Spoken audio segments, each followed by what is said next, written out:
মস্ত বড় হুকুম আদায়ের উদ্দেশ্যে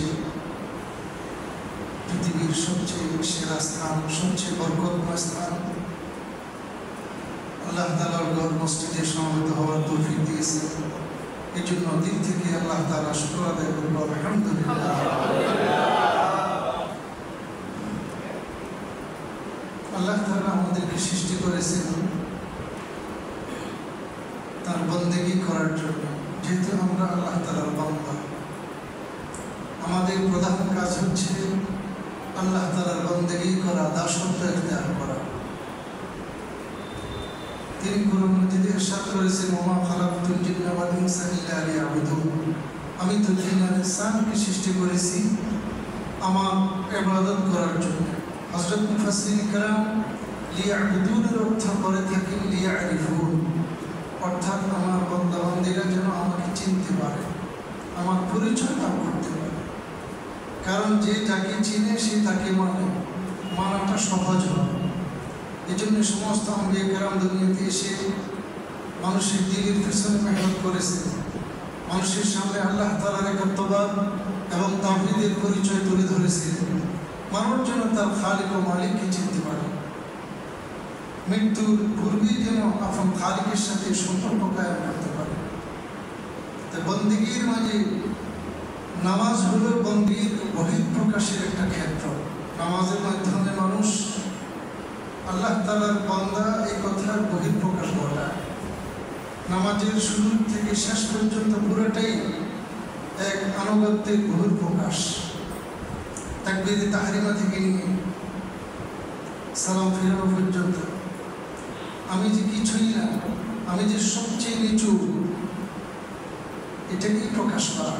আল্লাহু আকবার, আল্লাহ মহান, তিনি পবিত্র, আমি গান্দা, আমি নাপাক, আমি বান্দা, আমি গান্দা। এটার বহিঃপ্রকাশ করা হয় নামাজের মাধ্যমে। একটা হলো জেনে শুনে এই কথা দিলে লালন করে নামাজ পড়া, আর একটা হলো এমনি দেখা দেখি নামাজ পড়লাম। দুটো নামাজের মাঝে আকাশ পাতাল ব্যবধান হয়ে যাবে। একটা নামাজ হবে ভারী ইখলাসপূর্ণ, আল্লাহ তাআলার নিকট মাকবুল হবে, গ্রহণযোগ্য হবে। আর একটা হবে রুসমি নামাজ। এই জন্য আল্লাহ তাআলা কোরআন মাজিদের 18তম পারা শুরুতে ইরশাদ করেছেন, قد أفلح المؤمنون الذين هم في صلاتهم خاشعون। ওই সমস্ত মুমিনরা নিশ্চিত সফলকাম হয়ে গেছে। সফলকাম হবে আল্লাহ তাআলা এটা বলতেছেন না, হয়ে গেছে। অর্থাৎ নিশ্চিত সফলতা, কামিয়াবি ওই সমস্ত বান্দা বান্দীর পদচুম্বন করবে যারা তাদের নামাজের মাঝে খুশু খুজু পয়দা করে, খুশু খুজুর সাথে নামাজ পড়ে, কায়েম মনোবাক্যে নামাজ পড়ে, ধ্যানের সাথে নামাজ পড়ে, আল্লাহ তাআলাকে হাজির ও নাজির জেনে নামাজ পড়ে, প্রত্যেকটা নামাজকে জীবনের আখেরি নামাজ মনে করে পড়ে, তাদের জন্য নিশ্চিত সফলতার সুসংবাদ দেওয়া হয়েছে। আলহামদুলিল্লাহ, নামাজ তো আমরা সবাই পড়ি। মুসলমান আর অমুসলিমের পার্থক্য হলো নামাজ। হাদিসে আসছে একজন মুমিন, একজন কাফির, এর মাঝে ব্যবধান হলো নামাজটা। মুসলমান নামাজ পড়ে, কাফির নামাজ পড়ে না। কিন্তু আমাদের নামাজগুলো যেন নামাজের মতো নামাজ হয়, এটা চেষ্টা করা দরকার। এই জন্য ফি সলাতিহিম খাশিউন বলা হয়েছে। খুশু কাকে বলে? খুশু খুজু পাশাপাশি দুটো শব্দ ব্যবহৃত হয়। আন্তরিকভাবে আল্লাহ তাআলার দিকে মনোনিবেশ করা, দিলকে আল্লাহ তাআলার দিকে ফিরিয়ে নেওয়া, এটাকে খুশু বলে। আর খুজু বলা হয় সমস্ত অঙ্গ প্রত্যঙ্গকে আল্লাহমুখী করা, কেবলামুখী করা। খুশু বলে দিলের চয়ন সুকুনকে, দিলের স্থিরতাকে। এই জন্য নামাজ পড়ার সময় আমরা যখন আসবো, অনেকে উজুখানায় উজু করার পরে আমরা খুব তাড়াহুড়া করে আসি। হাদিসে এটাও নিষেধ আসছে। খুব দ্রুত এসে দৌড়ে এসে নামাজের শরীর করাটা নিষেধ। কেন? দৌড়ে এসে নামাজ শুরু করলে তো আমার স্থিরতা থাকলো না। কম্পমান অবস্থা, খুব ঘন ঘন শ্বাস প্রশ্বাস নেওয়া অবস্থা আমি নামাজ পড়তেছি, এটা নিষেধ। ধীরস্থিরভাবে ওয়াকারের সাথে চাই না সুকুনের সাথে নামাজে আসতে হবে, যথেষ্ট সময় হাতে নিয়ে আসা উচিত। তো আমার বাহ্যিক অঙ্গ প্রত্যঙ্গ যেভাবে স্থির থাকবে, আমার দিলের দিকটাও যেন স্থির থাকে, দিল যেন এখানে সেখানে ঘোরাফেরা না করে আল্লাহ তাআলা আমাকে দেখতেছে এই কথা দিলে যেন উপস্থিত থাকে। একদিন হযরত জিবরাইল আলাইহিস সালাম নবীজির দরবারে আসলেন, এসে বেশ কয়েকটা প্রশ্ন করলেন। তিনি হযরত দাহিয়াতুল কালবি রাদিয়াল্লাহু আনহুর আকৃতি নিয়ে প্রায় সময় আসতেন, মানুষের আকৃতি নিয়ে আসছেন। এসে আত্তাহিয়াতু সুরতে, আমরা আত্তাহিয়াতু পড়ার সময় যেভাবে বসি, একজন ছাত্র ওস্তাদের সামনে যেভাবে আদব সহকারে বসে, সেভাবে বসে নবীজিকে বেশ কিছু প্রশ্ন করলেন। মান ঈমান ইয়া রাসূলুল্লাহ, প্রথম প্রশ্ন করলেন হে আল্লাহর রাসূল, ঈমান কাকে বলে? এরপর প্রশ্ন করলেন মান ইহসান ইয়া রাসূলুল্লাহ, মান ইসলাম ইয়া রাসূলুল্লাহ, মাতা সাআতু ইয়া রাসূলুল্লাহ। হে আল্লাহর রাসূল, ঈমান কাকে বলে, ইসলাম কাকে বলে, ইহসান কাকে বলে? নবীজি প্রত্যেকটা প্রশ্নের জবাব দিচ্ছিলেন, কিন্তু যখন প্রশ্ন করা হলো মাতা সাআ, কিয়ামত কবে কায়েম হবে, নবীজি বললেন মাল মাসউলু আনহা বিআলামা মিনাস সাইল, যাকে প্রশ্ন করা হয়েছে তিনি প্রশ্নকারীর চেয়ে অধিক জ্ঞাত নন এ ব্যাপারে। কিয়ামত কবে কায়েম হবে এ ব্যাপারে কেবল আল্লাহ তাআলাই জানেন। গায়েবের মালিক, গায়েবের ইলমের মালিক একমাত্র আল্লাহ তাআলা। বাকি ইতিপূর্বে একটা প্রশ্ন করা হয়েছিল মাল ইহসান ইয়া রাসূলুল্লাহ, হে আল্লাহর রাসূল, ইহসান কাকে বলে? কথাগুলো যদি আমরা ধ্যানের সাথে শুনি, এই কথাগুলো আমার জন্য, আপনাদের জন্য মৃত্যু পর্যন্ত কাজে আসবে ইনশাআল্লাহ। নামাজগুলো রুহানিয়ত হবে, জানদার নামাজ হবে, সবল নামাজ হবে, খুশু খুজুর সাথে নামাজ পড়া সহজ হবে, নামাজগুলো আল্লাহ তাআলার দরবারে কবুল হবে, মঞ্জুর হবে। ইহসান দুই ধরনের, একটা হলো বাহ্যিক কর্মক্ষেত্রের ইহসান, সেটা হলো আমি আমার ভাইয়ের জন্য, অন্যের জন্য ওই জিনিস পছন্দ করবো যেটা আমি নিজের জন্য পছন্দ করি। আমি নিজের জন্য যে জিনিস পছন্দ করি, আমার ভাইয়ের জন্য যদি আমি সেটা পছন্দ করি, তাহলে এটাকে বলে ইহসান। আর ইবাদতের ক্ষেত্রে ইহসান হলো নবীজি ইরশাদ করেছেন তা'বুদাল্লাহা কাআন্নাকা তারাহু, যে তুমি আল্লাহ তাআলার বন্দেগী এই মনোভাব নিয়ে করবে যেন তুমি আল্লাহ তাআলাকে দেখতেছো, এই যেন আল্লাহ তাআলা তোমার সামনেই আছে, তুমি যেন আল্লাহকে দেখতেছো। আল্লাহ তোমার মালিক, তিনি মনিব, মালিক তাকিয়ে আছে। আমরা সবাই আল্লাহ তাআলার গোলাম, আমরা ভৃত্য, আমরা চাকর, আমরা আল্লাহ তাআলার একটা কাজে নিয়োজিত আছি। আল্লাহ মালিক, রাজাদিরাজ, তিনি তাকিয়ে আছেন। কোন কর্মচারী যদি দেখে যে আমার মালিক আমার দিকে তাকিয়ে আছে, তাহলে তার কাজটা কত সুন্দর হবে, কত নিখুঁত হবে, কত সুন্দরভাবে সে কাজটা সম্পাদন করবে। নামাজে দাঁড়িয়ে আমি আপনি যদি এই ধ্যান করি যে আমার মালিক আমার দিকে তাকিয়ে আছে, তাহলে আমাদের নামাজটা কত সুন্দর হবে। পক্ষান্তরে আজকে ধ্যান না থাকার কারণে অনেক ভাইয়ের নামাজ সুন্নত পড়ার সময় দেখা যায় কি পরিমাণ তাড়াহুড়ো করে আমরা নামাজগুলো পড়ি। কিছু কিছু ভাইরা প্রথম সিজদার পরে সোজা হয়ে আমরা বসি না, রুকুর পরে সোজা হয়ে দাঁড়াই না, অথচ রুকুর পরে একদম সোজা হয়ে দাঁড়ানো ওয়াজিব। একটা ওয়াজিব কেউ যদি ইচ্ছাকৃতভাবে ছেড়ে দেয় তার নামাজই হয় না, নামাজ আবার ধরে পড়তে হয়। তদ্রূপ প্রথম সিজদার পরে একদম সোজা হয়ে ইলমের সাথে বসা, এটা ওয়াজিব। নামাজের মধ্যে যে 14টা ওয়াজিব আছে, তোমরা এটাও একটা, এই জন্য আমরা এদিকে খেয়াল করব। রুকুর তাসবিহ, সিজদার তাসবিহগুলো পরিষ্কারভাবে ধীরস্থিরভাবে আদায় করা। নামাজের যে কোনো গুরুত্বপূর্ণ কাজ কোনো মুসলমানের থাকতে পারে না। যদি এর চেয়ে কোনো গুরুত্বপূর্ণ কাজ থাকতো, তাহলে অথবা একটা কথা ছিল নামাজের পরে ওনার অনেক জরুরি কাজ, এই জন্য নামাজটাকে যেন তেনভাবে পড়ে চলে যাচ্ছে। নাউযুবিল্লাহ। কোনো মুমিন মুসলমানের জন্য নামাজের চেয়ে শ্রেষ্ঠ উপহার যে নামাজ আল্লাহ তাআলা আপনার হাবিবকে আরশে ডেকে নিয়ে এই উম্মতের জন্য হাদিয়ে দিয়েছে, এর চেয়ে বড় বন্দেগী, এর চেয়ে বড় কোনো ইবাদত আল্লাহ তাআলার পক্ষ থেকে বড় কোনো পাওনা আর হতেই পারে না। এই মনোভাব নিয়ে আমরা নামাজগুলো পড়ব। এটা হলো ইবাদত বন্দেগীর ক্ষেত্রে ইহসান। যে কোনো ইবাদত বন্দেগীর ক্ষেত্রে সর্বশেষ আমরা চেষ্টা করব এই কথার ধ্যান করার যে আমার আল্লাহ আমার দিকে তাকিয়ে আছে।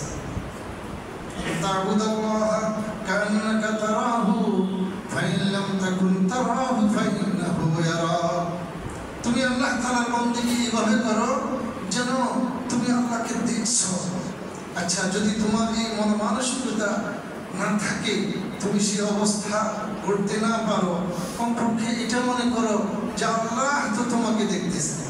কেউ এটা তো আমরা সবাই ধারণা করতে পারি যে আমার আল্লাহ আমাকে দেখতেছে।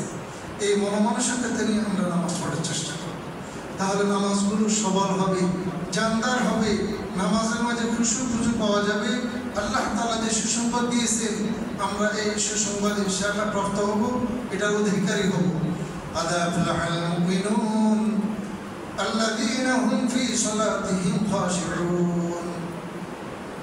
অন্যান্য বন্দেগী আল্লাহ তাআলা ফেরেশতাদের মাধ্যমে দুনিয়াতে পাঠিয়েছেন, কিন্তু নামাজ এত বড় বরকতপূর্ণ ইবাদত, বরকতপূর্ণ বন্দেগী, এত বড় ওজনী, এত দামি বন্দেগী যে আল্লাহ তাআলা আপনার হাবিবকে সরদার রাসূলকে আরশে ডেকে নিয়ে সেখানে সর্বপ্রথম 50 ওয়াক্ত নামাজ এই উম্মতের জন্য হাদিয়া দিয়েছিলেন। আসার সময় পথিমধ্যে হযরত মুসা আলাইহিস সালামের সঙ্গে সাক্ষাৎ, প্রসিদ্ধ ঘটনা আমরা সবাই জানি। হযরত মুসা আলাইহিস সালাম বললেন যে আমার উম্মতকে এর চাইতে অনেক কম ইবাদত দেওয়া হয়েছিল, তারা সেটাও আদায় করতে পারে না। মুহাম্মদ, এক কাজ করুন, আপনি আপনার আল্লাহর কাছে ফিরে যান আর একটু কমায় দিতে বলেন। নবীজি গেলেন, যাওয়ার পরে 5 ওয়াক্ত কমানো হলো। আবার আসতেছিলেন, আবার দেখা, আবার পাঠাইলেন। বারংবার পাঠানোর পরে 45 ওয়াক্তই কমানো হলো, আর আছে মাত্র 5 ওয়াক্ত। হযরত মুসা আলাইহিস সালাম আবার পাঠাতে চাইছিলেন। আমাদের নবীজি বললেন যে আমার লজ্জা লাগে, আমি আর কতবার যাব? একবার যাওয়ার পরে 5 ওয়াক্ত আল্লাহ তাআলা কমাই দিয়েছেন। তো এবার যাওয়ার পরে যদি 5 ওয়াক্ত কমাই দেন আর তো নামাজই থাকে না। কিন্তু আল্লাহ তাআলা যেটা এই উম্মতকে দেওয়ার সংকল্প করেছেন, ওয়াদা করেছেন, সেটার মধ্যে বিন্দুমাত্র কোনো পরিবর্তন আল্লাহ তাআলা আনবেন না। লা তাবদীলা লিকালিমাতিল্লাহ। হাদিসে আসছে আল্লাহ তাআলার ইরশাদ, কোরআন মাজিদেও আসছে যে যারা এখনো 5 ওয়াক্ত নামাজ ইহতিমামের সাথে গুরুত্ব সহকারে সময় মতো আদায় করবে, আল্লাহ তাআলা তাদেরকে 50 ওয়াক্ত নামাজের নেকি দিয়ে দেবে। নেকির মাঝে কোনো কমি হবে না। এই জন্য ভাই আসুন আমরা প্রতিজ্ঞা করি, শুধু মাঝে মাঝে নয়, নিয়মিত নামাজ পড়ব। জুমার নামাজ যেরকম ফরজ, ফজরের নামাজ অত ফরজ, কি বলেন? কিন্তু আমরা আজকে ফজরে কি এত ভয় আসতে পারছিলাম? এমনি আমাদের সভাপতি সাহেব কর্তৃপক্ষ খুশি, আগের তুলনায় ফজর অনেক মুসল্লি বাড়ছে আলহামদুলিল্লাহ, কিন্তু এতজন কি আমরা আসতে পারছিলাম? আমরা ফজরের টাইমে কি অফিসে ছিলাম, ব্যবসা ক্ষেত্রে ছিলাম, কারো কি তখন অফিস খোলা থাকে? আমরা তো আশপাশে বাড়ি ঘরে ছিলাম, কি বলেন? হয়তো বা রাত্রে দেরিতে শুয়েছি, যেটা হাদিসে নিষেধ আসছে সামরাতুল কালাম, এশারের পরে ওহেতু দুনিয়া ফির গল্প গুজব করা এটা মাকরুহ, এর দ্বারা ফজরের জামাত ছুটে যায়, নামাজ ছুটে যায়। আল্লাহ, যারা নামাজে অবহেলা করে, সুস্তি কাহিনীর সাথে নামাজ আদায় করে, তাদের জন্য অনেক ভয়ানক ধমকি আসছে।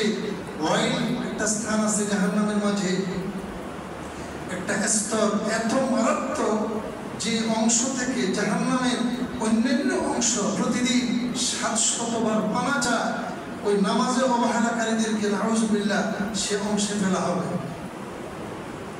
মুকুন সুস্তি নামাজে ফঞ্জেগানা, মুকুন সুস্তি নামাজে ফঞ্জেগানা, ফাওয়াইলুল লিল মুসাল্লিন আল্লাযিনা সূরা মাউনের মাঝে আল্লাহ তাআলা ধমক দিয়েছে ফাওয়াইলুল লিল মুসাল্লিন, যারা রিয়াকারীর সাথে মানুষকে দেখানোর জন্য নামাজ পড়ে অথবা কাহিলি সুস্তি অলসতার সাথে নামাজ পড়ে, কখনো পড়ে না, তাদের জন্য অনেক ভয়ানক ধমকি আসছে।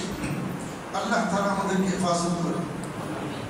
সাধারণত মুসল্লি 3 প্রকার, 8টা, খাটকা, 360টা।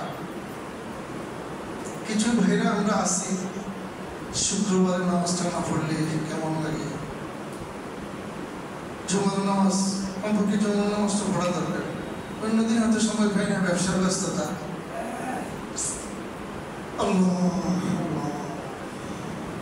আর কিছু ভাইরা আছে জুমার নামাজও সময় পায় না, খুব কম।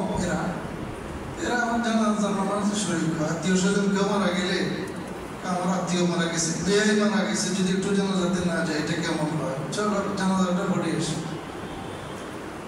আর কিছু ভাইরা আছে মাশাআল্লাহ 360টা, ওই যে 360 দিনের মধ্যে ঈদের নামাজ খালি বাপরে বাপ, অন্যান্য নামাজ না পড়লে না, আজকে একটু সেজে বুঝে ঈদের নামাজটা পড়ে আসে। অথচ কোরবানি দেয় নাই, ওই যে এত টাকা একসাথে খরচ হয়ে যাবে। ওই যে অমুসলিমরা একটা ফর্মুলা বাতাইছে, ব্রেন ওয়াশ করছে যে অর্থনৈতিক সমস্যা হবে, এত লক্ষ লক্ষ টাকা কোরবানিতে চলে গেলে। আল্লাহ তো কোরবানি দেয়নি, নামাজে আসছে। অথচ নবীজি বলেছেন যারা কোরবানি দেওয়ার সামর্থ্য থাকা সত্ত্বেও কোরবানি আদায় করেনি, তারা যেন আমাদের ঈদগাহের কাছেও না আসে। কত বড় ধমকের কথা। আর কিছু ভাই আল্লাহ তাআলা যাদেরকে তৌফিক দিয়েছেন, চেষ্টা করলে দোয়া করলে, আমাদের সবাইকে আল্লাহ তাআলা তৌফিক তো দিয়েই রেখেছেন, একটু ইচ্ছা করলে উপায় হবে, বাস ওয়াক্ত নামাজ জামাতের সাথে তাকবীরের সাথে আদায় করে। হাদিসে আসছে মান সাল্লা 40 ইয়ামান বিতাকবীরাতিল উলা কুতিবা লাহু বারাআতান, যে ব্যক্তি 40 দিন যাবত প্রথম তাকবীরের সাথে নামাজ পড়বে, তার জন্য 2টা পরওয়ানা রাখা হয়, 2টা পুরস্কারের ঘোষণা দেওয়া হয়। বারাআতুন মিনান নিফাক ওয়া বারাআতুন মিনান নার। একটা হলো জাহান্নাম থেকে মুক্তির পরওয়ানা লেখা হয়। প্রত্যেক ব্যক্তির একটা ঠিকানা জাহান্নামও লেখা আছে, আর একটা ঠিকানা জান্নাতেও দেওয়া আছে। তো যাকে জাহান্নাম থেকে মুক্তি দেওয়া হয়, তাকে মৃত্যুকালীন সময় দেখানো হয়, দেখো তোমার একটা ঠিকানা ওই যে জাহান্নামেও ছিল, তোমার এই নেক আমলের কারণে, ঈমান আমলের স্বচ্ছতার কারণে, ইখলাসের কারণে আর খুশুর কারণে তোমাকে ওই ঠিকানা থেকে মুক্তি দেওয়া হয়েছে, চিরস্থায়ী জান্নাতের অধিকারী করা হয়েছে তোমাকে। বারাআতুন মিনান নিফাক। আরেকটা হলো মুনাফিকি থেকে, মুনাফিকের দপ্তর থেকে তার নাম কেটে দিয়ে খালিস মুমিনদের দপ্তরে তার নাম লিখে দেওয়া হয়। আলহামদুলিল্লাহ, আমাদের এই মসজিদে, পাবলিক হিজাব মসজিদে আমরা শুনেছি আপনারা অনেক ভাই ইতিকাফে ছিলেন, তাকবীরুল ইহতিমাম করেছেন। আমরা চাই সেটা তো ছিল একটা মাস, একটা ট্রেনিং। বছরের বাকি মাসগুলো যেন আমরা নিয়মিত তাকবীরুল্লাহর সাথে নামাজ আদায় করতে পারি। কি বলে? রমজান আসছিল তো পরবর্তী 11 মাসের একটা তামরিন, একটা মাসকে হিসাবে ট্রেনিং নেওয়ার জন্য, লাআল্লাকুম তাত্তাকুন। সেই মাসে আমরা অনেকগুলো গুনাহ বর্জন করেছি, সবগুলো গুনাহ বর্জন করার চেষ্টা করেছি। অনেক হালাল দ্রব্য থেকেও আমরা পরহেজ করেছি। কেন? যাতে পরবর্তী 11 মাস অন্তত হারাম আর নিষিদ্ধ কাজ থেকে আমরা বাঁচতে পারি। আমরা শুনে অনেক খুশি হয়েছি। আপনারা অনেক ভাই মাশাআল্লাহ এই যে চেষ্টা করেছেন, আল্লাহ তাআলা তৌফিক দিয়েছে, তাকবীরের সাথে নামাজ আদায় করেছেন। আল্লাহ তাআলার ঘরে আপনারা ইতিকাফে ছিলেন। আল্লাহ তাআলা সবার আমলগুলোকে কবুল করে আপনাদেরকে পুরস্কৃত করা হয়েছে। এই পুরস্কার কি পুরস্কার? আসল পুরস্কার তো জান্নাতে অপেক্ষা করতেছে। এটা তো সাধারণ পুরস্কার, সাময়িক পুরস্কার। আসল পুরস্কার আল্লাহ তাআলা দিবেন, সমস্তে দিবেন। আসসালামু লি ওয়া আনা আজিজি বিহি আও আনা উজিজা বিহি। তো বলতেছিলাম ভাই, নামাজ নিজেরা তো পড়বো, বাচ্চাদেরকে নামাজের অভ্যস্ত করা। হাদিসে আসছে মুরু আওলাদাকুম বিসসালাতি ইযা বালাগু সাবআ ওয়াজরিবুহুম ইযা বালাগু আশরা।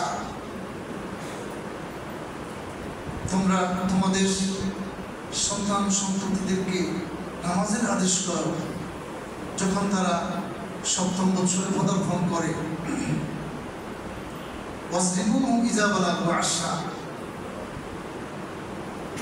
১০ম বছরে পৌঁছে যদি তারা নিয়মিত নামাজ আদায় না করে প্রয়োজনে প্রহার করো। নামাজের ব্যাপারে কোনো ছাড় নেই।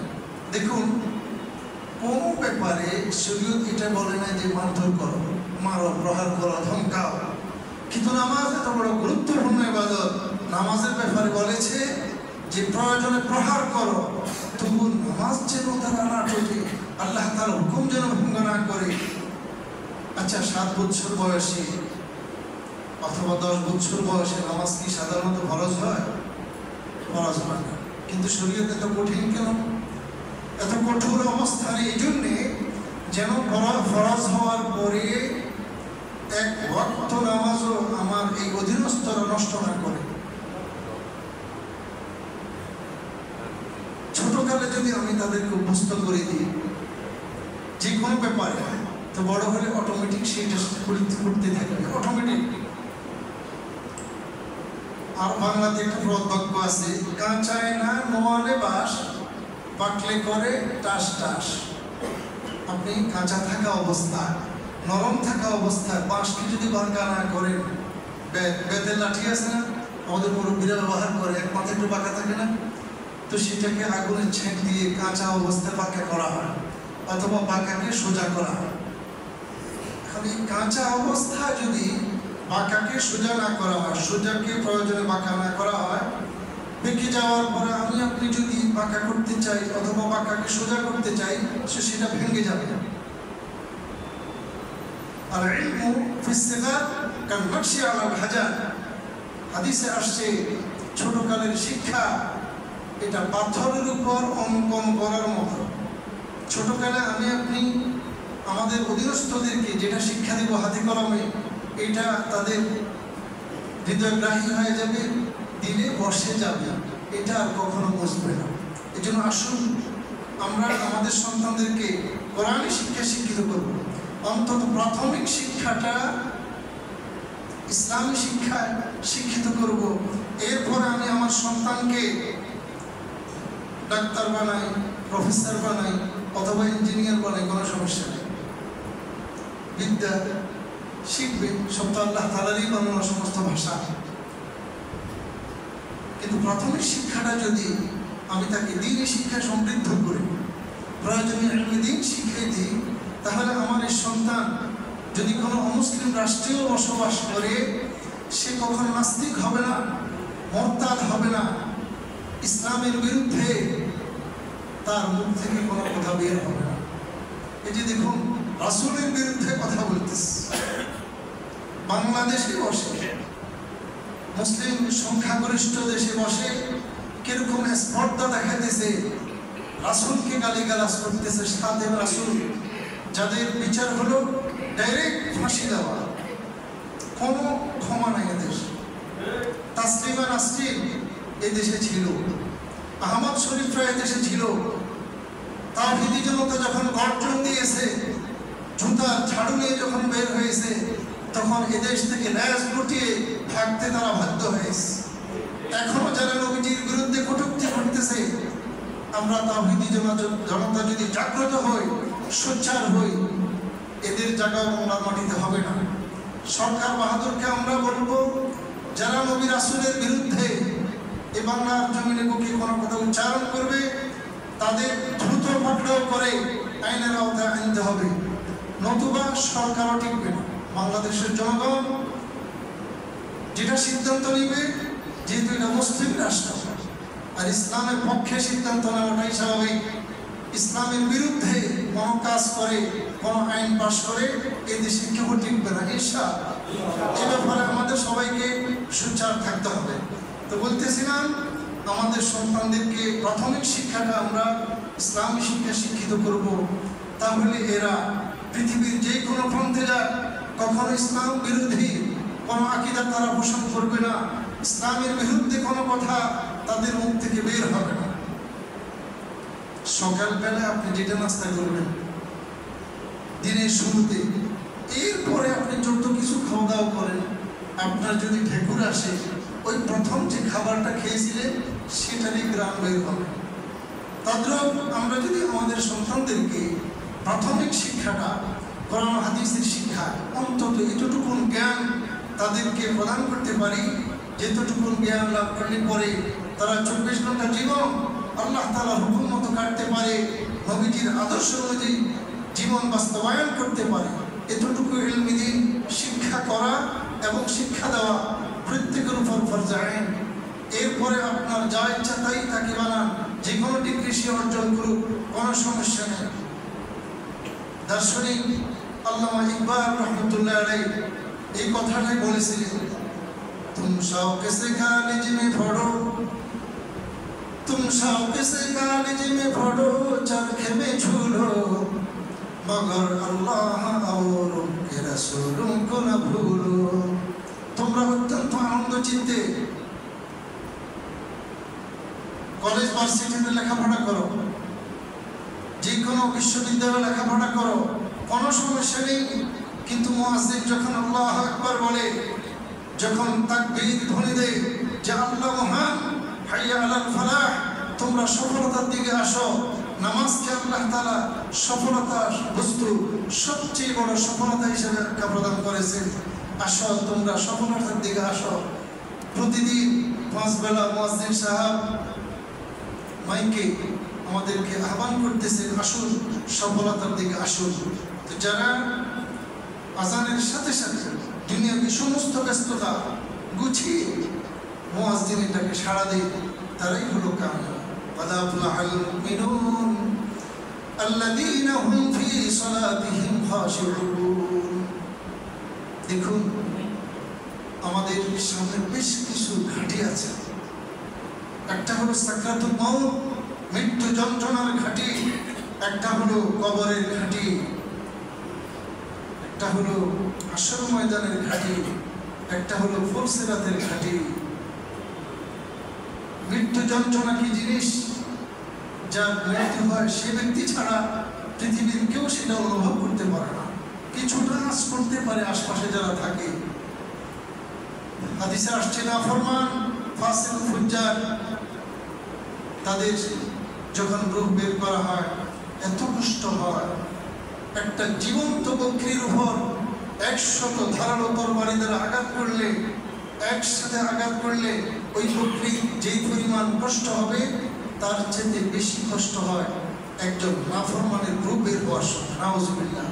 পক্ষান্তরে মুমিন বান্দা যারা ঈমানকে খালেস করবে, ঈমানকে শিরক মুক্ত করবে, ইবাদত বন্দেগীকে বেদাত মুক্ত করবে, তাদের যখন রূহ বের হবে, হাদিসে আসছে আটা থেকে চুল বাহির করতে যেরকম আটা টের পায় না, চুলও টের পায় না, আরামসে বের হয়ে চলে আসে। একটা দুধের শিশু মায়ের কোলে দুধ পান করতেছে, দুধ পান করতে করতে আস্তে ঘুমিয়ে পড়ে, মা জানেও না কখন যে বাচ্চা ঘুমিয়ে গেছে। ঠিক এরকম আরামসে মুমিন ব্যক্তির রূহটা বের হয়ে যায়। আল্লামা ইকবাল রহমতুল্লাহ আলাইহি দৃশ্যটাকে এভাবে প্রকাশ করছিলেন, নিশানে মর্দে মোমেন বাত গোয়াম, নিশানে মর্দে মোমেন বাত গোয়াম, চুমর গায়া তাবাসসুম বার লবে গোস্ত। ইমানদারের নিশানিটি বলতেছি ভাই তোদের তরে, মৃত্যুকালে মৃত্যুকে যে হাস্য মুখে বরণ করে। একটু মুচকি হাসি দিবে হালকা মুমিন ব্যক্তি, চিকন ঘাম বের হবে। পক্ষান্তর যারা ফাসিক ফুজ্জার, এদের ঘামের ফোঁটাটা অনেক বড় বড় হবে, রক্তটা ছিঁড়ে ফেলবে, রূহ বের হইতে চাইবে না, ছটফট করবে, একবার এদিক যাবে আরেকবার ওদিক যাবে, ফেরেশতা টেনে বের করবে। পক্ষান্তরে মুমিন ব্যক্তির রূহ তার সামনে জান্নাতের সমস্ত সিনারি প্রকাশ করা হবে, হুর গিলমান যে নাচানাচি করতেছে, তার রূহ বের হওয়ার জন্য উদ্গ্রীব হয়ে যাবে। কিভাবে বের হয়ে তার মনে পাকের সঙ্গে সে সাক্ষাৎ করবে। এই জন্য সে অধীর আগ্রহে অপেক্ষা করতে থাকে। নিশানে মরদে মোমেন বাতুগোয়ান চুমর গায়ত তাবাসসুম বরবে উস। আল্লাহ করে আমাদের মৃত্যুটা যেন মুমিন ব্যক্তির মৃত্যু হয়। এই জন্য এখন থেকে চেষ্টা করতে হবে ঈমানকে খালিস করার, ইবাদত বন্দেগীকে বিদআত মুক্ত করার। আসুন, আখিরাতের প্রথম ঘাঁটি কবর। আমাকে আপনাকে যখন কবরে শায়িত করা হবে, মিশকাত শরীফের হাদিসে আসছে, আত্মীয় স্বজন কবর দিয়ে বাড়ি ঘরের দিকে ফিরে যাচ্ছে, ইসমু কারআন আলিহি, তাদের স্যান্ডেলের জুতার আওয়াজ এখনো শোনা যাচ্ছে। ঠিক সেই সময় মালাকানে আসওয়াদানে দুইজন কালো রঙের ফেরেশতা ভয়াবহ আকৃতি নিয়ে উপস্থিত হবেন আর ওই ব্যক্তিকে রূহ দিয়ে বসাইয়ে তিনটা প্রশ্ন করবেন। ঠিক সেই মুহূর্তে নামাজ, যে নামাজের কথা আমরা আজকে কিছুটা আলোচনা করেছি, এই নামাজ আমার আপনার ডান পাশে আসবে, রোজা বাম পাশে আসবে, পবিত্র কালামুল্লাহ মাথার দিকে আসবে, অন্যান্য নেকামল পায়ের দিকে এসে আমাকে আপনাকে হেফাজত করবে। কোন ধরনের আযাব গজব যেন আমার আপনার পর্যন্ত পৌঁছতে না পারে, এই নেক আমলগুলো আমাকে আপনাকে হেফাজত করবে। আল্লাহ, এক বর্ণনা আসছে, পবিত্র কোরআন যুবকের আকৃতি ধরে ওই ব্যক্তির সিনা এবং কফনের মাঝখানে আসবে, এসে বলবে, হে মুনকার নাকির। ফেরেশতাদেরকে বলবে, তোমরা প্রশ্ন করার জন্য আসছো? আচ্ছা, প্রশ্ন করো, তোমাদের ডিউটি তোমরা পালন করো। আমরা কিন্তু এই ব্যক্তিকে, এই কোরআনওয়ালাকে, যে রাত্রদিন কোরআনের চর্চা করত, কোরআনের প্রচার প্রসার করত, কোরআনী জিন্দেগি গঠন করত, এই ব্যক্তিকে জান্নাতে পৌঁছানো ছাড়া আমরা এই ব্যক্তিকে থেকে পৃথক হব না। দেখুন, কোরআনে মজিদ আমার আপনার কত বড় বন্ধু হবে, কত বড় সাহায্যকারী হবে, কত বড় সাথী হবে, সঙ্গী হবে। এই জন্য কোরআনকে বুকে ধারণ করার জন্য চেষ্টা করি। নিজেরাও কোরআন বিশুদ্ধভাবে তেলাওয়াত করতে পারা, কোরআনের যে হুকুক আছে, আমি কথা শেষ করে দিচ্ছি, আর কয়েক মিনিট আছে। আপনাদের প্রদীপ সাহেব হয়তো কয়েকটা কথা বলবেন। আসলে প্রদীপ সাহেবের হোক, আমি মেহমান অসুস্থ, ঢাকা চলে যেতাম, আমার এক ওস্তাদ অসুস্থ, নবাব আদিব সাহেব হুজুর, ওনাকে একটু দেখবো, প্রদীপ সাহেবকে নিয়ে কেমনে কেমনে রয়ে গেলাম আজও। আল্লাহু আকবার।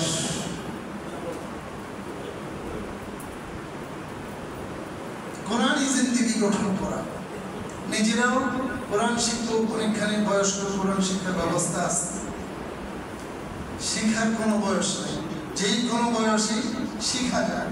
আমাদের মধ্যে যদি আগ্রহ থাকে, স্পৃহা থাকে, আল্লাহ তাআলার কাছে দোয়া করি, আল্লাহ তাআলা শিক্ষার ব্যবস্থা করবে। আত্মতৃপ্তি না ভোগী যে আমি তো অনেক কিছু জানি, আমি তো অনেক বাংলা বইটাই পড়ি না ভাই, শুধু বই দেখে, বাংলা অনুবাদ দেখে এত বড় মুফাসসির হওয়া যায়। আর একজন আলেমের সান্নিধ্যে যেতে হবে, আলেমের সোহবতে যেতে হবে, যিনি কোরআন হাদিস দীর্ঘ 13-14 বছর মেহনত করে বুকে ধারণ করছে, তার সোহবতে গিয়ে দ্বীন শিখতে হবে। এলেম সিনা মাসিনা রাসূল আকরাম সাল্লাল্লাহু আলাইহি ওয়াসাল্লামের পক্ষ থেকে সাহাবায়ে কেরাম গ্রহণ করছেন, তাদের থেকে তাবেঈন কেরাম গ্রহণ করছেন, তাদের থেকে তাবেঈনরা শিখেছে। এইভাবে যুগের পর যুগের পরে আমাদের পর্যন্ত এই কোরআন হাদিস আসার সহি ইসলাম পৌঁছে। আমাদের সন্তান সন্ততিদেরকেও দ্বীন শেখানোর চেষ্টা করি। আমরা নিজেরাও প্রয়োজন পরিমাণ ইলমে দ্বীন শেখার চেষ্টা করি, কোরআনী জিন্দেগি গঠন করার চেষ্টা করি, কোরআনকে বুকে ধারণ করি, কোরআনওয়ালাদেরকে মহব্বত করার চেষ্টা করি। হযরত সাহাবায়ে কেরাম এই কোরআনকে বুকে ধারণ করার কারণে বিশ্বের বুকে তারা শির উঁচু করেছিলেন। কাফের মুশরিকরা তাদের নাম শুনলেও কম্পমান হয়ে যেত। আজকে মুসলমানদের এত জনসংখ্যা থাকা সত্ত্বেও, ধন সম্পদ পূর্বের তুলনায় অধিক থাকা সত্ত্বেও, অস্ত্রশস্ত্র পূর্বের তুলনায় অধিক থাকা সত্ত্বেও কেন মুসলমানরা আজকে বিশ্বের বিভিন্ন ভূখণ্ডে নির্যাতিত হচ্ছে, নিপীড়িত হচ্ছে? কাফির মুসলিমরা তাদেরকে নিয়ে ফুটবলের মতো খেলাধুলা করতেছে কেন? একটাই কারণ, আজকে আমরা কোরআন থেকে দূরে সরে গিয়েছি। আসুন আমরা কোরআনকে পুনরায় ধারণ করি, কোরআনী শিক্ষায় শিক্ষিত হই, কোরআনী জীবন ধারণ করি, তাহলে আল্লাহ তাআলা আবার আমাদের পুরানো ঐতিহ্য, সে সম্মান ফিরিয়ে দিন। वो ज़माने में मुअज़्ज़ज़ थे आमिले कुरान होकर। हज़रत साहबा किराम ताबिईन तबे ताबिईन आइम्मे मुस्ताहिदीনের ব্যাপারে বলা হচ্ছে वो ज़माने में मुअज़्ज़ज़ थे आमिले कुरान होकर और हम ज़लील व ख़ार हुए तारिके कुरान होकर।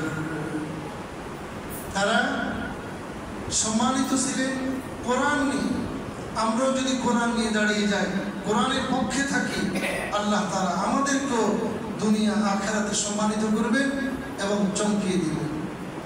কোরআন অর্থসহ বুঝতে পারলে তো নূরুন আলা নূর, শোনায় সোহাগা।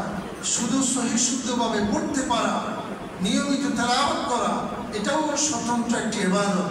নবীজি বলেছেন, মান কারা হারফাম মিন কিতাবিল্লাহ ফালাহু বিহি হাসানাহ ওয়াল হাসানাতু বিআশরি আমসালিহা লা আকুলু আলিফ লাম মিম হারফুন বাল আলিফুন হারফুন ওয়া লামুন হারফুন ওয়া মিমুন হারফুন। দেখো আমার উম্মতেরা, যে ব্যক্তি কোরআন মজিদের একটি অক্ষর তেলাওয়াত করবে তাকে একটি নেকি দেওয়া হবে, আর একটি নেকিকে আল্লাহ তাআলা কমপক্ষে 10 গুণ বৃদ্ধি করে দেবেন। তাহলে আমরা এভাবেই বলতে পারি, যে ব্যক্তি কোরআন মজিদের একটি অক্ষর তেলাওয়াত করবে আল্লাহ তাআলা তাকে কমপক্ষে 10টা নেকি দান করবেন। এজন্য ভাই, আজকে থেকে আসুন আমরা সবাই কোরআন মজিদকে বিশুদ্ধভাবে পড়া এবং আমাদের সন্তানদেরকে কোরআনী শিক্ষায় শিক্ষিত করা সবাই অপ্রাণ চেষ্টা করবো তো ইনশাআল্লাহ। আল্লাহ তাআলা বলনেওয়ালা সুন্নওয়ালা সবাইকে আমল করার তৌফিক নসিব করে। ওয়া আখিরু দাওয়ানা আলহামদুলিল্লাহি রাব্বিল আলামিন।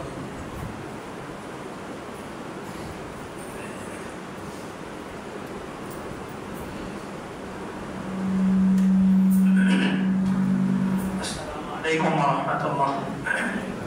আমাদের ওলামা বাজারের আদিব সাহেব হুজুর, ফেনীর ভিতরে শীর্ষ আলেমদের একজনই, উনি অসুস্থ, আলকেমি হাসপাতালে ভর্তি। আব্বুর উস্তাদ দেখতে যাবেন। আর আমি 2017 কিংবা 16 হবে মনে হয়, সর্বপ্রথম আব্বুর মসজিদে জুমা পড়াইছিলাম। আব্বুর আজই না জুমায় আসবেন না, আমি বললাম যে ওটার বদলা, ওখানে পড়াইছি, ওটার বদলা হিসেবে আজকে এখানে জুমা পড়াই দেবেন। এই সমস্ত আলেমরা যত চলে যাবে, কোরআনের ব্যাপারে আলোচনা হয়েছে, ওই সময়টা আসার আগে কোরআন শিখতে হবে, যে সময়টা কোরআনকে উঠায় নেওয়া হবে। আল্লাহ রাসূল বলেন, আলামাতুস সাআহ, কিয়ামতের আলামতগুলোর মধ্যে অন্যতম একটা আলামত হলো কোরআন উঠে যাবে। কোরআন একদম সাদা হয়ে যাবে। একটা সময় কোরআন খুলবে ঠিক, কিন্তু পৃষ্ঠে আর কোরআন থাকবে না, পুরো সাদা হয়ে যাবে। রাসূল বলেন কিভাবে হবে? ইউবাজুল ইলমু বিকদরিল উলামা। এই ইলমকে আল্লাহ তাআলা উঠায় নেবেন আলেমদেরকে উঠানোর মাধ্যমে। আজকে দেখেন আহমদ শফি সাহেব রহমাতুল্লাহ আলাইহি, জুনায়েদ বাবনগরী, এই বড় বড় হাস্তিরা যত চলে গেছে, বাংলাদেশের ভিতরে নাস্তিকরা কিন্তু তত মাথা নাড়াচাড়া দিয়ে আবার উঠতেছে। 13 সালে একবার দাফন হয়েছে, এই এখন বড়দের চলে যাওয়া সিলসিলার সাথে সাথে তাদের আবার মাথা নাড়াচাড়া দিয়ে তারা উঠছে। আমরা 20 টাকার নোটের ব্যাপারে আলাপ করছিলাম। চিন্তা করেন, ওই 13 সালের প্রেক্ষাপট যদি থাকতো, আজকে সরকার বাহাদুরি দুঃসাহস দেখাইতে পারতো না যে বাংলার 92% মুসলিম দেশে একটা বাংলাদেশের টাকা নোট, যেটা আমরাই ব্যবহার করব, ওটার মধ্যে একটা মন্দিরের ছবি দেওয়া। আপনার পাশের রাষ্ট্র ভারতে দেখেন, হিন্দু রাষ্ট্র, গান্ধীজির ছবি দিছে, তারপরে কোনো মন্দিরের ছবি তার নোটে দেওয়ার সাহস করে নাই। কিন্তু বাংলাদেশে মুসলিম কান্ট্রি আমাদের রায় নেওয়া ছাড়া, আমাদের মতামত নেওয়া ছাড়া 20 টাকার নোটের মধ্যে মন্দিরের ছবি বসাইছে। এই জায়গা থেকে আমি সবার কাছে আবেদন করব, টাকার ইতিহাসটা জানবেন। টাকাটা কি?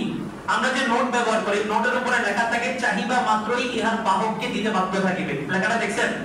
এই লেখাটার মানেটা কি? এই নোটগুলোকে বলা হয় bill of change, exchange. Bill of exchange মানে হচ্ছে এটা আসল টাকা না। আসল টাকা বাংলাদেশের যেটা মুদ্রা, সেটা হচ্ছে আসল টাকা। 1 টাকার কয়েন, 2 টাকার কয়েন, 5 টাকার কয়েন, এটা হচ্ছে আপনার আসল টাকা। আর যে নোটটা আমরা ব্যবহার করতেছি, এটা হচ্ছে ডিল অফ এক্সচেঞ্জ মানে হচ্ছে আপনার কাছে 200 টাকার নোট আছে, আপনি বাংলাদেশ ব্যাংকে যায় যদি বলেন এই 200 টাকার নোট আমি নিতে চাই না, আমাকে অরিজিনাল টাকা দেন, তখন বাংলাদেশ ব্যাংক এই 200 টাকার নোট নিয়ে আপনাকে 1 টাকা, 2 টাকা, 5 টাকার কয়েন দিয়ে 200 টাকা ফেরত দিতে বাংলাদেশ ব্যাংক বাধ্য। এটাকেই বলা হয় চাহিদা মাত্রই ইহার বাহককে দিতে বাধ্য থাকিবে। এই কথাটা কিন্তু আপনার কয়েনের উপরে লেখা থাকে না। এই কথাটা আপনার কয়েনের উপরে লেখা থাকে না, নোটের উপর লেখা থাকে। এখানে বিভিন্ন বিশ্লেষণ আছে, সব বিশ্লেষণ বাদ দিয়ে মূল জায়গাটাতে এই টাকাটা সরকার আমাদের মতামত নেওয়া ছাড়াই এটা বিল পাস করছে। এটা বিল পাস যখন করছে, ঢালাওভাবে মতামত দেওয়া হয়নি। সরকার বাহাদুর সরকারের চিন্তা বাস্তবায়ন করছে। ওই চিন্তা মন্দির যেটা ওখানে আর্ট করা হয়েছে, ওই মন্দিরের জায়গায় একটা মসজিদ ছিল, ওই জায়গা নিয়েও বিশাল দ্বন্দ্ব আছে। আজকে থেকে এই নোট যেহেতু আমাদের মতামত ছাড়াই বাস্তবায়ন করা হয়েছে, মার্কেটে ছাড়া হয়েছে, আমাদের প্রতিটা মুসলমানের দায়িত্ব এই নোটকে বর্জন করা। কিভাবে করবেন? আপনাকে যেই ব্যক্তি 20 টাকার নোট দিবে, মন্দিরের ছবিওয়ালা, বয়কট। আমি 20 টাকা চাই না, প্রয়োজন আমাকে 10 টাকা 2টা নোট দাও। তাও যদি না থাকে, ছিঁড়া 5 টাকা 4টা নোট দাও, কিন্তু এই 20 টাকার নোট আমি আর ব্যবহার করবো না। পারবেন তো ইনশাআল্লাহ? এটা সবকিছুর মূল গোড়ায় দেখবেন, ক্ষমতায় যতদিন পর্যন্ত ইসলাম প্রতিষ্ঠিত না হবে, ততদিন পর্যন্ত এই বৈষম্যগুলো চতুর্দিক থেকে আপনার চলতে থাকবে, সব জায়গায়। কোরবানি গেছে, কোরবানি শিক্ষার মধ্যে ঈদের দিনের বয়ান আমাদের ছিল। কোরবানি শিক্ষাটা কি? কোরবানি মানে কি একটা পশু জবাই করা? রাসূলকে সাহাবায়ে কেরাম জিজ্ঞাসা করছে, ইয়া রাসূলুল্লাহ মা হাযিহিল আযহিয়া, এই কোরবানিটা কি? রাসূল তো বলতে পারতেন একটা পশু জবাই করা। রাসূল এই জবাব দিতে যথেষ্ট ছিল। কোরবানি মানে হচ্ছে জিলহজ মাসের 10 তারিখে একটা পশু জবাই করা, কিন্তু রাসূল এটা বলেননি। রাসূল বলেছেন সুন্নাতু আবিকুম ইব্রাহিম, তোমাদের পিতা, আদি পিতা, জাতির পিতা ইব্রাহিম আলাইহিস সালামের সুন্নতকে জিন্দা করার জন্য আল্লাহ তাআলা কুরবানিটা দিয়েছেন। এবার আপনি ইব্রাহিম আলাইহিস সালামের সুন্নতের দিকে তাকায় দেখেন, ইব্রাহিম আলাইহিস সালামের সুন্নতে কি পশু জবাই ছিল না মানুষ জবাই ছিল? পশু জবাই না মানুষ জবাই? মানুষ জবাই। দ্বীন শরীয়তের জন্য যখন আপনার প্রয়োজন হবে, জবাই হওয়ার জন্য প্রস্তুত থাকতে হবে ইসমাইলের মতো। আবার দ্বীন শরীয়তের প্রয়োজনে যখন রক্ত নেওয়ার প্রয়োজন হবে, তখন ইব্রাহিমের মতো ছুরি নিয়ে ওই কাফের মুশরিক বেঈমানগুলোর কতল করার জন্য প্রস্তুত থাকতে হবে। আজকে বাংলাদেশের জমিনে বসে সে আমার রাসূলকে গালি দেন, তারপরে তাকে যখন চতুর্দিক থেকে ব্ল্যাকমেইল করছে, বলতেছে তাকে মানসিক একটা ডিপ্রেশনে নিয়ে তাকে আত্মহত্যার জন্য বাধ্য করা হয়েছে। এই মানুষটা আত্মহত্যা করবে কেন? এই মানুষটাকে তো হত্যা করার বিধান আমার রাসূল স্পষ্ট বলছেন। ক্ষমতায় যে থাকুক, কোন মুসলিম ভূখণ্ডের মধ্যে যেই প্রান্তে আমাকে নিয়ে কেউ গালি দিবে অথবা আমার পরবর্তী নবুয়তের দাবি করবে, মান সাব্বানা বিয়ান ফাকতুলহু, যেইখানে যার কানে আওয়াজ পৌঁছবে যে আমার নবীকে নিয়ে গালি দিচ্ছে, আল্লাহ রাসূল বলেন তোমার ইন্ডিভিজুয়ালি প্রত্যেককে বলতেছেন, শাসককে না। সমস্ত বিধানগুলো শাসকদের হাতে থাকে, কিন্তু যখন রাসূলকে নিয়ে গালি দিবে, রাসূলের ভালোবাসায় আমাদের দমনের বিদ্যুৎ চলতে থাকে, ওই রাসূলকে নিয়ে কেউ কটূক্তি করবে, ওইখানে আর প্রশাসন দেখার সময় নেই, যেখানে শোনা হবে ওখানে হত্যা করে দেওয়ার বিধান। এটাই রাসূল বলেছেন, মান সাব্বানা বিয়ান ফাকতুলহু, যেখানে পাওয়া সেখানে হত্যা করে দিতে হবে। আগামীর মসনদে, ক্ষমতার মসনদে এই ক্যাপিটালিজম, সোশ্যালিজম, সেকুলারিজম, সমস্ত ইজম, সমস্ত মন্ত্রগুলো একজোট হয়েছে, তারা ক্ষমতায় যেভাবেই হোক ডেমোক্রেসিকে প্রতিষ্ঠিত করবে। মনে রাখবেন, ডেমোক্রেসি আজকে 100 বছর, খেলাফা ধ্বংস হয়েছে, আজকে 100 বছরের দ্বারপ্রান্তে আমরা দাঁড়ায় আছি। 100 বছরের ডেমোক্রেসি আমাদের কি দিয়েছে? পশ্চিমা বিশ্বের দিকে তাকায় দেখেন, প্রতি সেকেন্ডে 2 জন নারী ধর্ষণের শিকার হয়ে গেছে। এটা হচ্ছে আমার ডেমোক্রেসি দিয়েছে। পাশের রাষ্ট্র আফগানিস্তানের দিকে তাকায় দেখেন, বছরের পর বছর, পুরা বছরে সর্বোচ্চ 8 থেকে 10টা ধর্ষণের রিপোর্ট আসতেছে, 8 থেকে 10টা। তারা বলে ইসলাম প্রতিষ্ঠা হইলে মানুষের আর হাত থাকবে না, ইসলাম প্রতিষ্ঠা হলে মানুষের আর চোখ থাকবে না। কেন? আফগানিস্তানের মানুষকে হাত নিয়ে চলাচল করতেছে না। মূলত চোরের মন কি? Police police. চোর জানে ইসলাম প্রতিষ্ঠা হলে তার হাত কাটবে, এজন্য চোরের ভয়। চোর সব সময় বলে ক্ষমতার মসনদে ইসলাম না বসুক, কারণ চোর জানে ক্ষমতার মসনদে ইসলাম বসলে কি হবে? তার হাত কেটে দিবে। সেকুলারিজম, ধর্মনিরপেক্ষতার এক মতবাদ তারা প্রতিষ্ঠিত করতে যাচ্ছে। স্পষ্ট বার্তা বাইতুল মুকাররমের খতিব আব্দুল মালিক সাহেব দামাত বারকাতুহু, আমার উস্তাদ, উনি ঢালাওভাবে ইসলামী অন ইসলামিক সমস্ত দলকে সামনে রেখে ইসলামী দলগুলোকে আসামের কাঠগড়ায় দাঁড় করে একটা প্রশ্ন করছেন। উনি বলছেন ইসলামিক কোন দল ক্ষমতায় যাবে, তাদের ক্ষমতার মস্তদে বসার আগে স্পষ্ট করতে হবে যে আমি ক্ষমতায় যাওয়ার পরে ইসলাম প্রতিষ্ঠা করবো। নাইলে এই সমস্ত সেকুলারিজম, ক্যাপিটালিজম, সোশ্যালিজম, সমস্ত তন্ত্রমন্ত্র, এগুলো সবগুলো হচ্ছে ইসলামের এগেইনস্ট, এগুলো ইসলাম সাপোর্ট করে না। কেউ যদি বলে আমি সেকুলারিজম, সে কখনোই তৎক্ষণাৎ বেঈমান হয়ে গেছে, কাফের হয়ে গেছে, সে মুসলমানের কাতারে থাকার সুযোগ নেই। আবার কোন সেকুলারিজম, সেকুলার পার্টিগুলোর মধ্যে থেকে সেকুলারিজম প্রতিষ্ঠা করবে, সে যদি বলে আমি মসজিদে যাই নামাজ পড়ি, তার ওই মুসলমানের কোনো গ্যারান্টি আল্লাহর কাছে নেই। এটা বলা না বলা সমান। কোন সেকুলার মুসলমান হতে পারে না, কোন মুসলমান সেকুলার হতে পারে না। তাহলে আপনারা গণতন্ত্রের পদ্ধতিতে কেন গেছেন? আমাদের বক্তব্য স্পষ্ট, যতদিন পর্যন্ত ইসলামী ধর্মগুলো বলবে যে আমরা ক্ষমতার মসনদে যে আমরা ইসলাম প্রতিষ্ঠা করব, ততদিন পর্যন্ত এই গণতন্ত্রের পদ্ধতি পলিসিগুলোকে ব্যবহার করে তারা ইসলামের মসনদে যাওয়া তাদের জন্য বৈধ আছে। কিন্তু কোন ইসলামী দল যদি মনে করে ইসলাম মাইনাস হোক, এটা আমার কিচ্ছু যায় আসে না, আমার ক্ষমতায় বসতেই হবে, তো তার জন্য ইসলামের নাম, ইসলামের ব্যানার বিক্রি করে ক্ষমতা যাওয়া তার জন্য বৈধ নয়। এবার স্পষ্ট বার্তা, আমরা ভবিষ্যৎবাণীতে আমরা একটা আভাস পাইতেছি 95% সম্ভাবনা ইসলামের সবগুলা দল ঐক্য হয়ে যাবে। 95% সম্ভাবনা আছে। আমরা চাই, আমি মুসলমান হিসেবে যত দ্বন্দ্ব থাকুক যাব, আমিও চাই ক্ষমতার মসনদে কে যাক, ইসলাম যাক। সবাই চান না? সবাই চান। তাহলে মুসলমানদের ভিতরে ঐক্য হবে না কেন? আর মুসলমানদের মধ্যে ঐক্য হওয়া ছাড়া ক্ষমতায় যাওয়া সম্ভব? সম্ভব না। একটা দল দাঁড়াবে, ওই দলটাকে যেটা টানবে ওটা আরেকটা ইসলামী দল। কোন কুফর, কোন কাফের মুসলমানের পিছনে লাগে না। আজকে মুসলমানের পিছনে লেগে আমরা বিভক্তি হয়ে আছি। সমস্ত ইসলামী দলগুলোর 95% সম্ভাবনা আমরা যেটা দেখতেছি ঐক্য হয়ে যাবে। মুসলিমদের যদি ব্লেড একটা হয়, বক্স যদি একটা হয়, সমস্ত মুসলিমদের জন্য করণীয় কি? এই মুসলিম দলে ভোট দেওয়া ছাড়া কোন গণতন্ত্রে, কোন সেকুলারকে ভোট দেওয়া সমস্ত মুসলমানের উপর হারাম হয়ে যাবে। ভোট এটা কি? ভোট এটা সাক্ষী।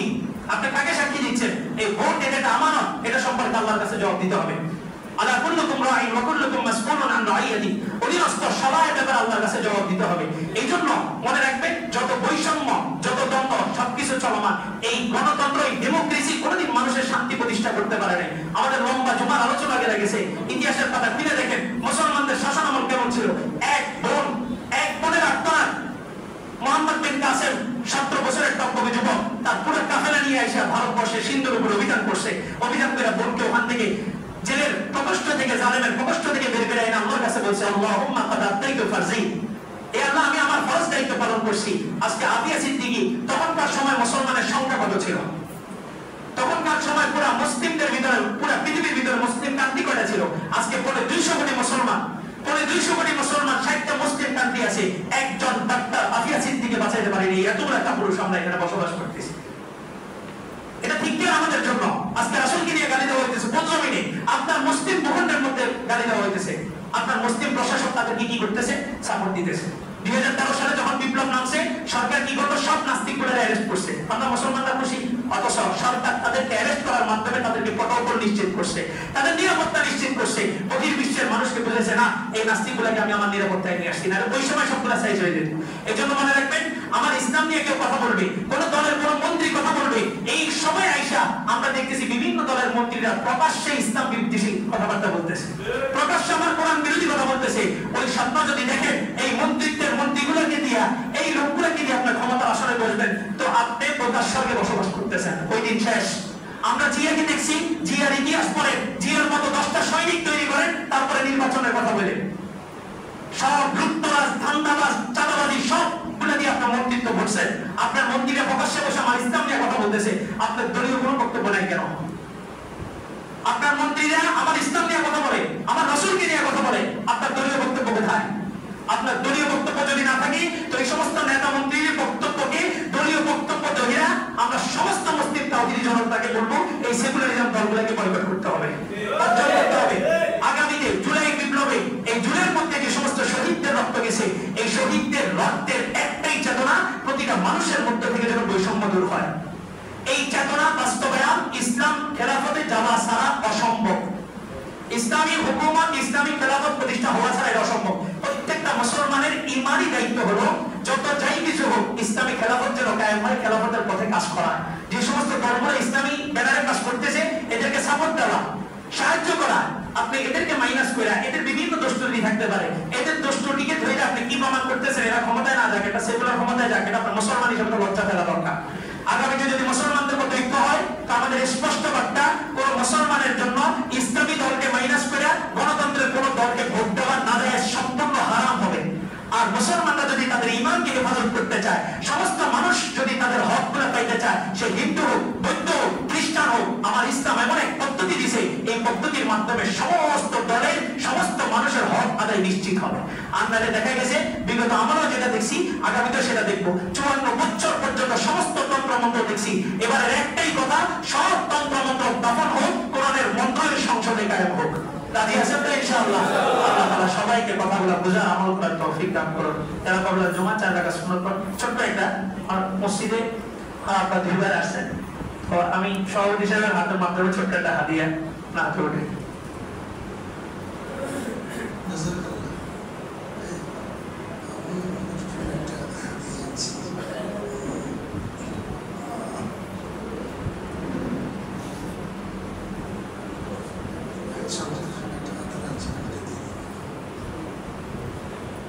হাদিয়া দেওয়া সুন্নাত, নেওয়া সুন্নাত। এটা থেকে আমাদের শিক্ষা, একটা হাদিয়া নিছেন আর হাদিয়া সভাপতি হিসেবে হাতে উঠিয়ে দিবেন।